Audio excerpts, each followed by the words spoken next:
Sumainyo ang Panginoon mula sa bundok. Sinundan siya ng napakaraming tao. Lumapit sa kanya ang isang ketongin at lumuhod sa harapan niya. Ginoo ang wika niya. Kung ibig po ninyo, ako ay inyong mapagagaling. Hinipo siya ni Jesus at sinabi, ibig ko, gumaling ka. At pagdakay, nawala ang kanyang ketong. Huwag mo itong sasabihin kanino man. Bilin ni Jesus. Pumunta ka at pasuri sa saserdote. Pagkatapos, maghandog ka ng haing iniutos ni Moises bilang patotoo sa mga tao na magaling ka na. Mga kapatid, ang mabuting balita ng Panginoon. Pinupuri ka namin, Panginoong Jesucristo. Umupo ang lahat at makinig sa homilya. Magandang umaga po sa inyong lahat. Magandang umaga sa mga nasa barangay, mga nasa tahanan at nasa abroad na nagsisimba via online. Kasama kayo sa aming banal na pagdiriwang dito sa ating parokya. Kahapon, pinagnilayan natin ang sinayang na pagkakataon at oportunidad. 3 buwan. Pag hindi ka naging kalugod-lugod sa Diyos, mapapalitan ka.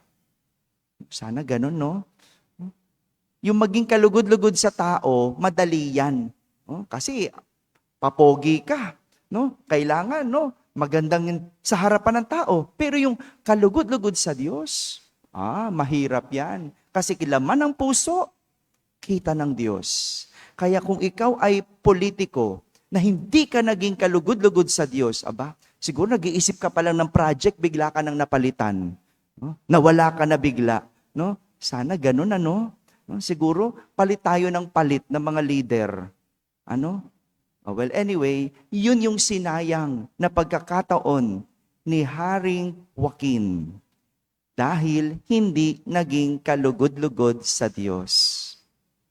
Ngayon naman, pagnilayan natin ang ginamit na pagkakataon at oportunidad ng isang ketongin sa kwento sa ating ebanghelyo. Sabihin nga po ninyo, ketong. Ang ketong ay isang sakit na walang lunas noong panahon ni Jesus. Para malaman lang natin kung ano ba yung pinagdadaanan nitong ketongin na to. Nung panahon na yon, walang lunas. Walang gamot. Ang sakit na ketong ay isang sumpa at parusa kung ituring ng mga tao. Sumpa kasi pag ikaw ay may ketong, tinuturing kang sinumpa, pinarusahan. Ang ketong ay isang sakit na nagdudulot hindi lang ng pisikal na karamdaman, kundi maging emosyon ng tao. Bakit emosyon? Sino ba naman ang hindi taong magiging emosyonal kung alam mong nilalayuan ka at pinandidirihan ka ng mga tao? Yan ang sitwasyon ng ketongin. Kaya siguro masasabi natin, parang wala nang pag-asa. Siguro masasabi natin, na sobrang hirap. Parang panghabang buhay ng paghihirap ang dala niya.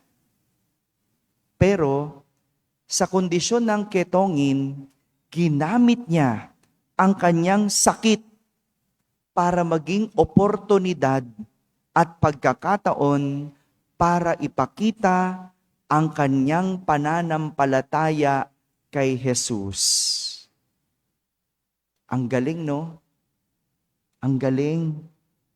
Ang galing lang isipin kung paano ang isang sakit na walang lunas, kung paano ang kanyang karamdaman na kalunos-lunos ay naging isang oportunidad para sa ketongin. Siguro, kung iba lang yon, kung tayo yon, wala na tayong pag-asa. Malubha na ang ating sakit. 'Di ba? Siguro kung tayo yon, sasabihin natin, naku, wala nang pagkakataon para tayo ay gumaling. Pero iba ang ketongin dahil mas lalo niyang ginamit ang kanyang sakit at pinagdadaanan para patunayan ang kanyang pananampalataya kay Jesus. Tayo, pag naghirap tayo, no? Imbis na gawing oportunidad yon, nawawala na ng pag-asa. Ang dali na sumuko. Mahirap lang kami, Father kaya hindi ako nakatapos. Maraming ganyan.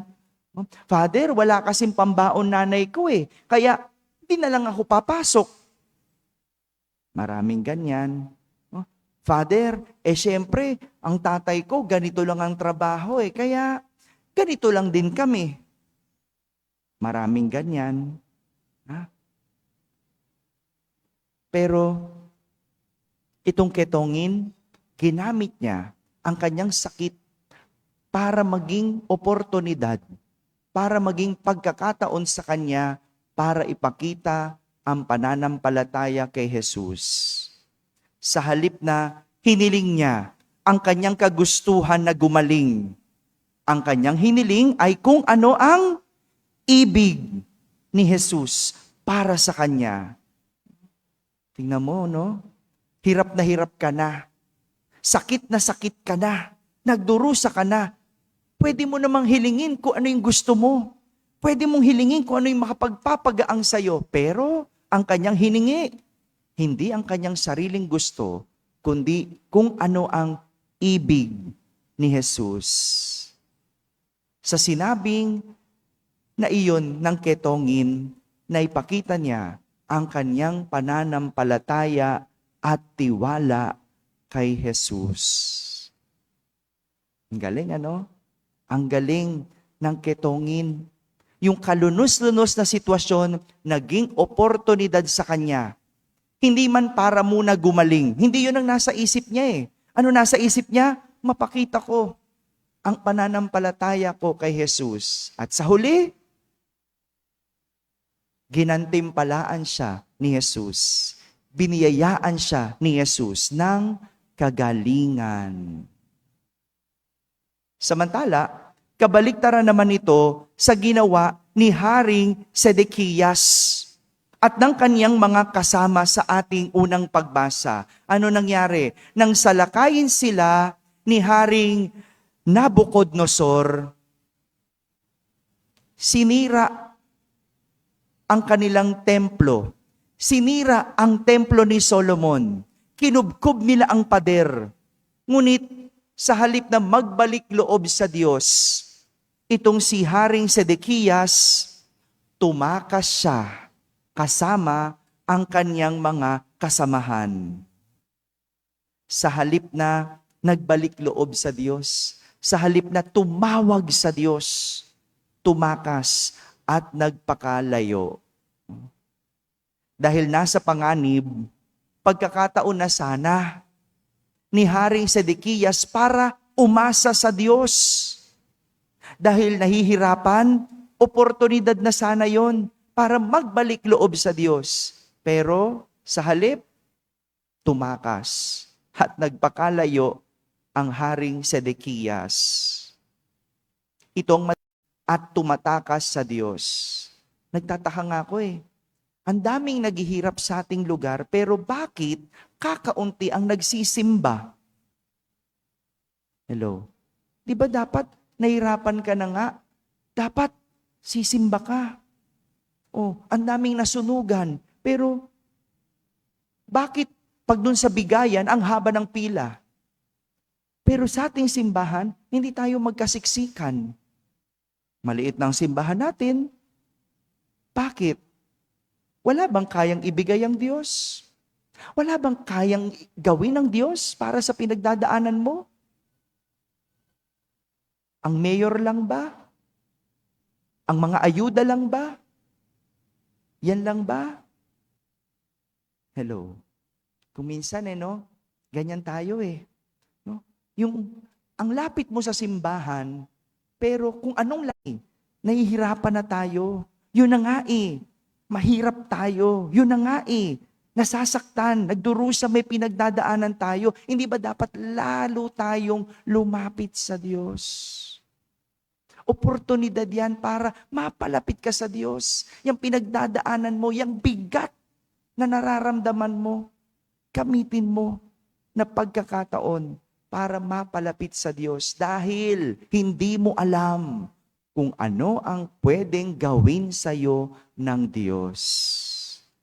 Hindi mo alam kung ano ang ibig sa iyo ng Diyos. Kahit ang pangit nating karanasan ay pwedeng maging oportunidad sa atin kung ang hihilingin natin ay ang hindi kagustuhan natin, kundi kung ano ang ibig ng Diyos mula sa kanyang kalooban.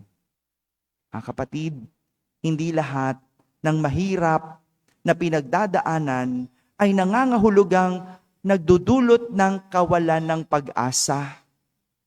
Dahil pwede itong maging pagkakataon at oportunidad para maipakita natin sa Diyos ang ating pananampalataya.